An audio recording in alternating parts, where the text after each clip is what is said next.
On December 3, 2022, agents from the FBI contacted the Arkansas State Police to request that a traffic stop be made on Johnson County Sheriff James Stevens, who was driving along US 71 in Crawford County, Arkansas. The FBI had been investigating Sheriff Stevens after receiving tips that he may have been engaged in organized corruption. Trooper First Class Matthew Price located Sheriff Stevens' vehicle shortly after speaking with the FBI and initiated a traffic stop for speeding. The interaction that followed was captured by the trooper's dash camera. I'm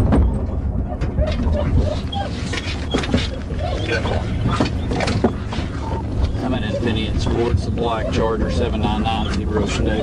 7990 Chevy.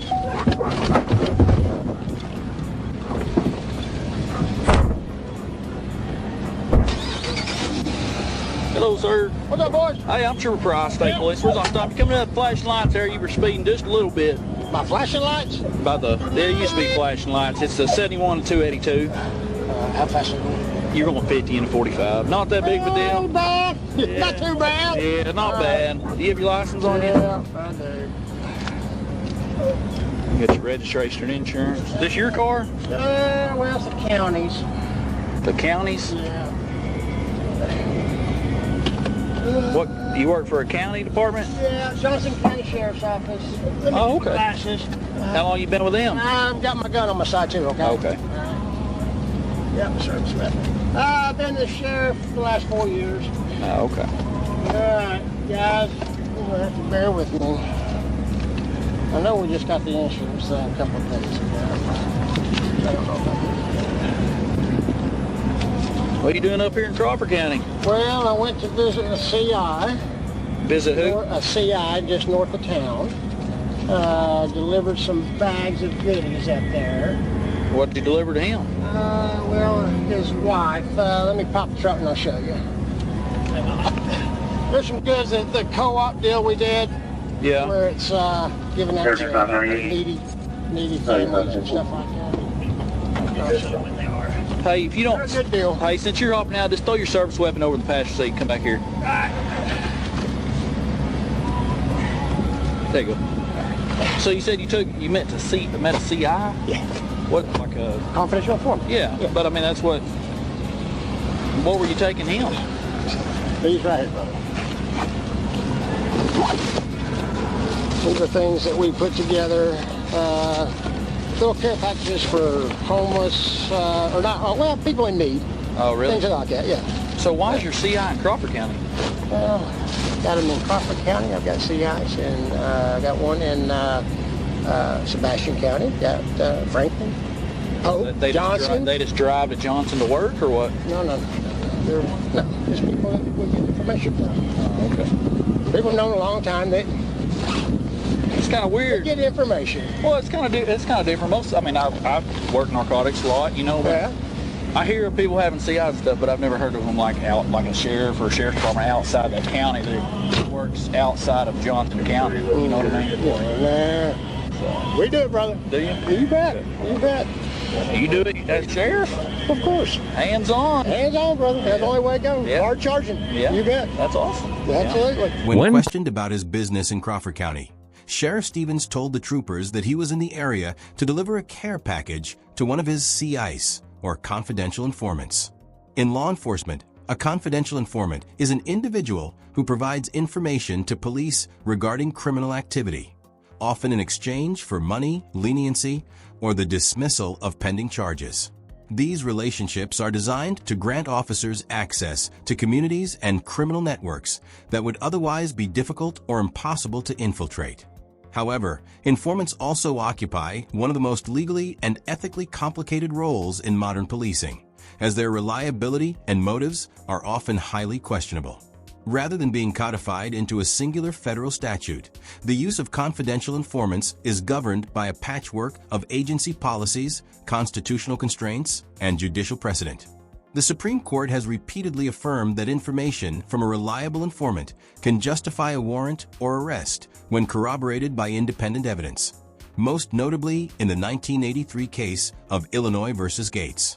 In Arkansas, The use of informants is primarily guided by departmental procedure rather than statute.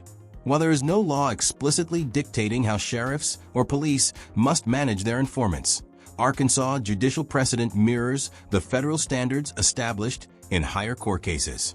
Arkansas courts routinely examine the reliability of informants and whether officers independently corroborated an informant's claims before taking enforcement action.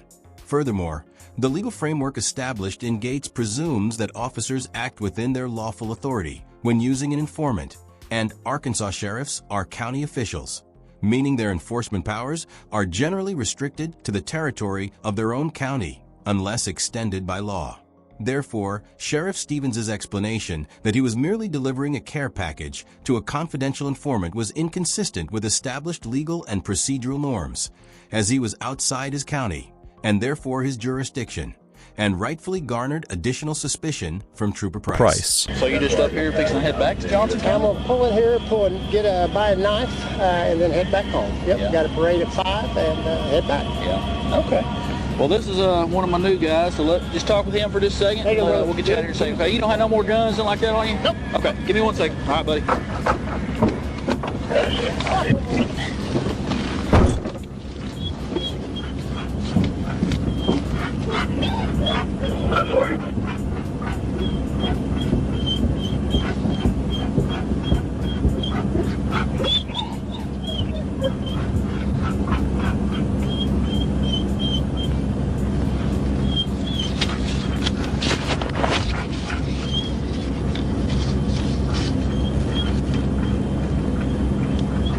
He's up here seeing a CI out of Johnson County. Taking him a thank you back. Never mind. Y'all are here.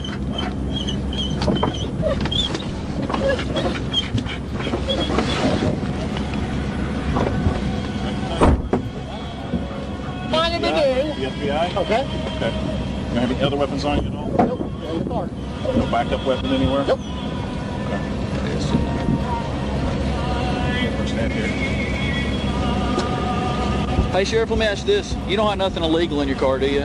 Nothing you're not supposed to have? No drugs? There could be drugs in there. There is Most drugs? definitely. Yep. What kind of drugs? There's some. My CI just gave me some things. What's just in things? passing. There's some little. I don't know what things are. There's some butter and. Like marijuana? Yeah, and like a butter marijuana and 2 little buds that through the course carrying on, talking to them. Hey, go ahead and put your hands behind your back real quick, okay? Trooper Price detains Sheriff Stevens after he admits that his vehicle contains illegal drugs. A suspect's voluntary admission of criminal conduct, particularly the possession of a controlled substance, constitutes direct evidence of a crime under both federal and state law. That admission alone supplied an independent and sufficient basis for Trooper Price to detain the sheriff, regardless of any parallel FBI investigation or pre-existing intelligence. The Fourth Amendment allows an officer to detain an individual when articulable facts give rise to reasonable suspicion that a crime is being committed and authorizes an arrest when those facts develop into probable cause. In the 1976 case of United States v. Watson, the Supreme Court held that a warrantless arrest is constitutionally sound when an officer has probable cause to believe that a felony has occurred. Arkansas courts have consistently applied that same principle, holding that a self-incriminating statement, when made voluntarily and corroborated by context, is sufficient to justify immediate detention. By acknowledging that his patrol vehicle contained controlled substances, Sheriff Stevens effectively confirmed an ongoing violation of Arkansas Code Section 5-64-419, the state's possession of a controlled substance statute. That confession supplied Trooper Price with an objective, articulable foundation to detain and search Sheriff Stevens, wholly independent of the FBI's request for assistance. This whole deal's odd to me, and so as of right now, I'm going to go ahead and detain you, okay? I'm not saying you're under arrest right now, but as of right now, we're just going to detain you until we figure out what's going on, okay? Because I've never heard of a sheriff not saying that what you're doing is wrong, but I can tell you this. I've been working narcotics for 7 years, okay? Yep. And I've never heard of a sheriff himself coming out. I'm not saying it don't happen, because it does happen, but not very often that comes out and works narcotics on his own and stuff like that, okay? So, and now that you said you've got some narcotics in your car, we're gonna search your car, okay? Get up. So, Get up. is this your personal car, or is this your... No, this is a county-owned vehicle. Okay. Does the court and all them, they allow you to take this out for personal use? And I wouldn't quite call it personal use.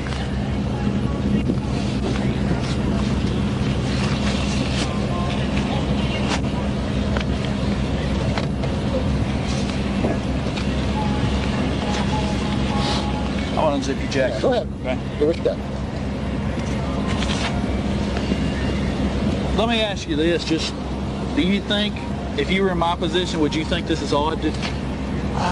Trooper, based on I'm talking outside of them being here. based Look at me. on- Oh, you're talking to I'm me. with you. Okay. I'm with you. I'm based asking on- you this. I'm going to I'm going to go ahead and just invoke my rights, and I'm going to speak attorney and say I'm under arrest. And you guys, Okay. I'll be respectful and do whatever you I need to do. understand. I understand that. Okay. I'm gonna let you hat right here, okay? Y'all want to watch him for me real quick? Okay.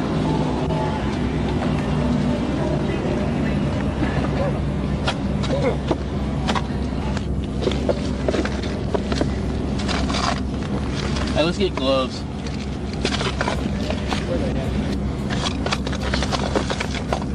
Look at that left door right there. Okay. Right there is what was described as the opioid type pills. And these? No, those are just replicas. I don't know what they are. I've got to check them. See if they are. In this door? Yeah, that's okay. Yeah, it's in the doorway there. There ain't nothing in this pocket. Okay, yeah, I got them. Yeah. Hey, since you told me where those are, you want to just tell me where the bud is? Huh? Since you told me where those are, you want to tell me where Yes, the bud is? they're in the trunk. Okay. Put them in they're in a plastic bag. Okay. A trash bag. Okay.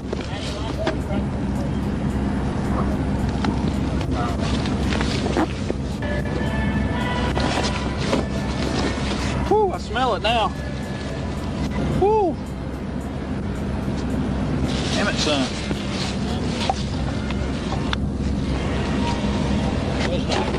Huh? Those are the two items I was referring to. Yeah. That's a lot of wax.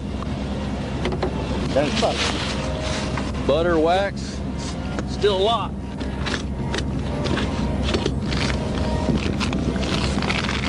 Yeah. Would you listen to the right one just a tad on the front? Let me feel it. This one? No, the right one. Oh, the right one. It's not. It's twisted. You good? 32 for Sophia H. 32, 10.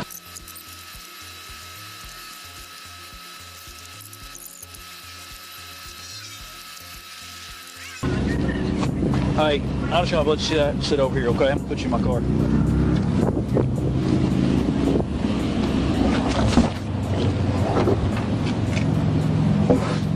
Door knob in there. You know, if the right to remain silent, anything said can be used against you in the court of law. You're the right attorney present for any question. You can't afford one to be appointed for no additional charge. You understand all that? I do, sir. Okay. Let me ask you this. Would you like to talk about anything we found in there so far? No, I told you everything that was in there. Well, I'm asking, do you want to talk about any of that? No, there's an explanation for everything that's in there. I'm asking you, would you like, if I asked you some questions, would you be willing to talk about it right now? Not at the moment. No, Okay. I'm good. Thank you. Yep. Trooper Price asked Sheriff Stevens if he would be willing to talk about the illegal substances that were found in his vehicle, and the sheriff declines the request and verbally invokes his right to remain silent. In the 1966 case of Miranda versus Arizona, the Supreme Court established that suspects subjected to custodial interrogation must be advised of their right to remain silent and their right to counsel. Once those rights are invoked, all questioning must cease, at least for a significant period of time, unless the suspect reinitiates communication or waives the invocation voluntarily. This standard applies to anyone in police custody, regardless of whether the individual is a public official. The court later clarified in the 2013 case of Salinas versus Texas that the privilege against self-incrimination is not self-executing, meaning that a suspect must expressly assert the right to silence for it to apply by clearly and verbally invoking that right. Sheriff Stevens triggered the full protection of the Fifth Amendment, and Trooper Price's decision to end the interview at that point was consistent with both federal precedent and Arkansas case law. Any continued questioning after an explicit invocation would have risked suppression of the statements and any derivative evidence obtained thereafter.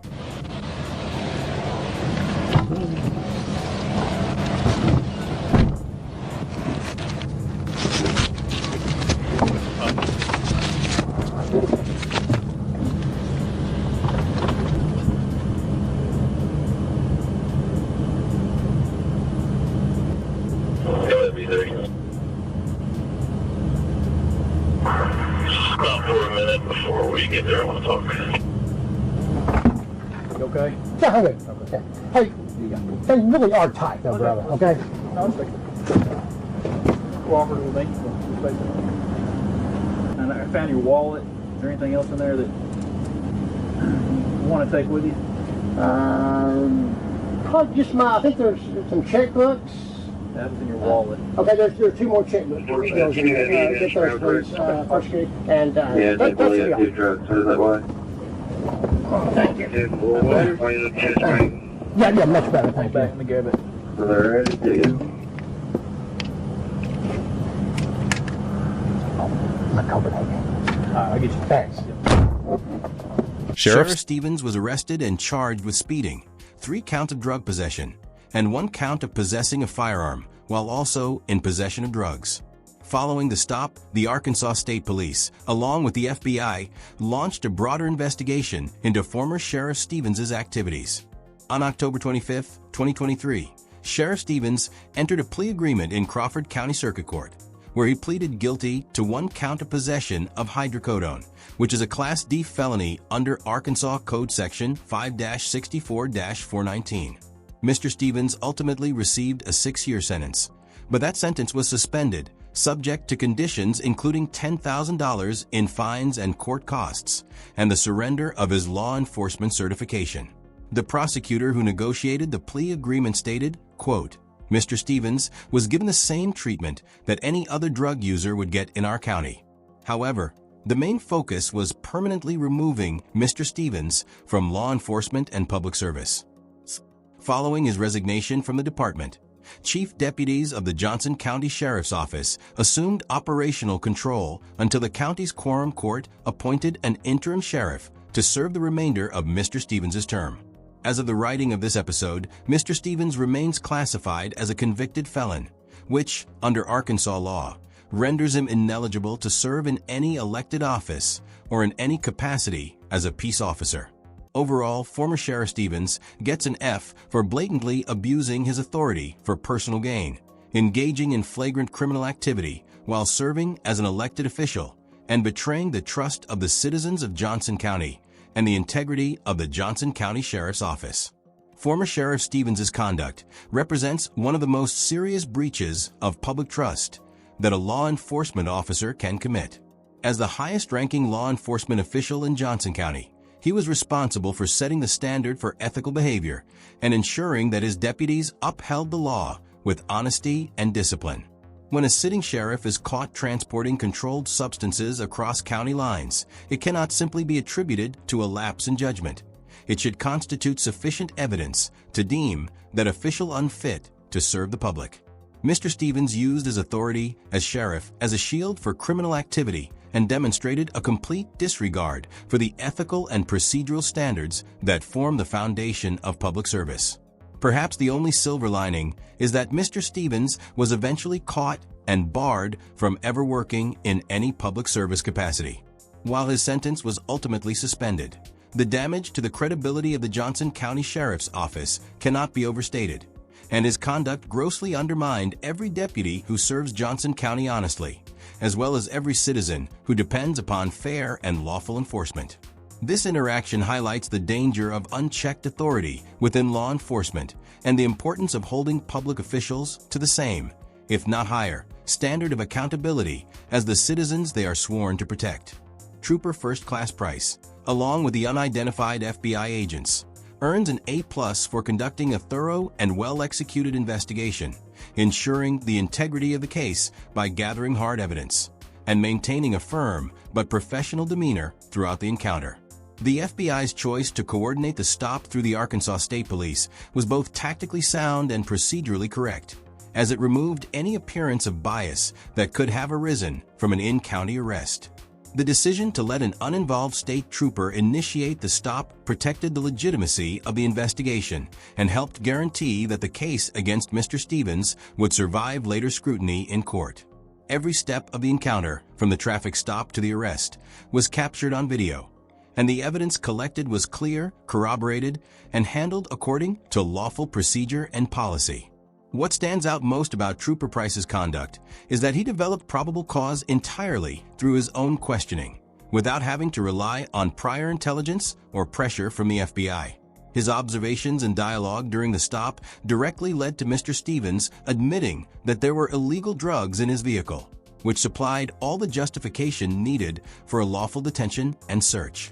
Equally important was how Trooper Price handled the interview after the arrest. When Sheriff Stevens invoked his right to remain silent, Trooper Price immediately ended the questioning. That decision reflected a clear understanding of constitutional procedure and prevented any claim that the sheriff's statements were coerced or improperly obtained. The FBI agents also deserve credit for their restraint and professionalism. They allowed Trooper Price to take the lead and intervened only when necessary to secure the evidence and maintain the chain of custody. Their coordination ensured that both agencies operated seamlessly and that the evidence collected would withstand the scrutiny that accompanies a case of this magnitude. Trooper Price and the FBI agents demonstrated how disciplined, cooperative police work can dismantle corruption without undermining public trust, and I commend them for their excellent police work and professionalism. Let us know if there is an interaction or legal topic you would like us to discuss in the comments below. Thank you for watching, and don't forget to check out Audit the Court if you're interested in exploring legal nuance beyond the body camera.